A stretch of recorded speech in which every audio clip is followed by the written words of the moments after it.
nasuko nako kay lagi akong gidiscuss nga daw sa dili katuhuan ang mga pamahayag sa 18 ex-Marines tungod sa ilang urong sulong nga mga istorya, mga kabumbo. Wala magguy klaro ang kining 18 ex-Marines tungod kay mura dili siguro sa ilang mga gipang istorya. Karon lang si Senador Loren Legarda, ilan na pong giistorya nga wala di ay apil sa nakadawat sa giingong malita nga dunay suod nga minilyon nga kwarta si Loren Legarda. Abi og bitabok na sa Cayetano Black, wa nay apil si Loren Legarda sa nakadawat og malita. Samtang si Representative Leila de Lima nagikan pa na priso o nya bago pa nahimong kongresista ngatong July 2025, ila usab giapil sa ilang affidavit nga ilang gihatdan kuno og malita nga naay sud kwarta. Unya sabihang gisukna ang mga ex-Marines kung anong naapil si Leila de Lima. Ang ilang tubag nga naalang kuno lapses sa ilang mga statement. Buot pasabot nga na sayop ra kuno sila mga kabumbo.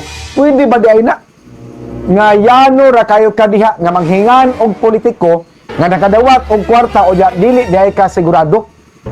Hasta si Ping Lacson o si Tito Soto apil sa gipasanginlan nga nakadawat og malita nga naay sud kwarta. Kung tinuod man gani nga gisugo ni Congressman Martin Romualdez ang 18 ka ex-Marines nga hatdan og malita sila si Tito Soto o si Ping Lacson, unsa man say rason ni Romualdez nga tagaan og kwarta si Tito Soto o si Ping Lacson nga dili pa man sila senador niadtong panahon na sa giingong hinatagay og malita nga naa kunoy sud minilyon nga kwarta ba kabumbo. Mao nang ako makasulti gyud ko nga daw sa dili katuhuan ang mga gipanulti sa mga 18 ex-Marines. Kini base raw sab sa akong pag-analyze sa dagan sa istorya sa mga namasangil nga giingong kanhi bodyguard ni Congressman Congressman Romualdez, mga kabumbo. Tanawa karon ang mga ex-Marines giuwan na og mga kaso. No? Unya ako nagtuo ko nga adto ni mubanda tanan ni Vice President Sara Duterte kung panalitan mapalpak ning 18 ex-Marines sa ilang presentation. Kung panalitan dili magkadimao ang ilang mga pasangil. Kung dili nila ma-prove o kung dili nila ma-probar ang ilang mga pasangil nga nanghatag sila og malita nga puno sa kwarta ngadto sa mga senador o mga kongresista adto ni tanan mo bumirang ni Sara Duterte, mga kabumbo. Naas lagi pakita nga mga video o mga picture sa mga malita nga naisod kwarta. Apan didto ra kutob. Dali ra kayo nang maghimo-himo ka og video sa malita nga naisod kwarta.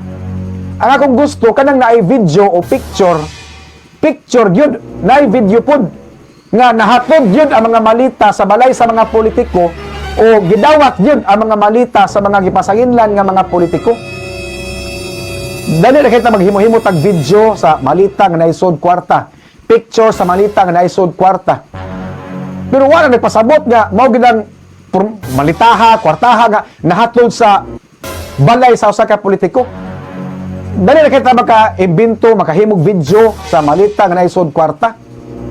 Maka-picture ta nga malita nga naisod kwarta. Atong gusto gipangita nga ebidensya katong malita nga naay kwarta nga gitunol sa politiko, gidawat sa politiko, mo ning nindot kayo nga ebidensya, mga kabumbo. Kining gipakita nga mga picture o mga video sa 18 ex-Marines mahitungod sa mga malita nga naay sud kwarta, dili man ni makapasar sa korte.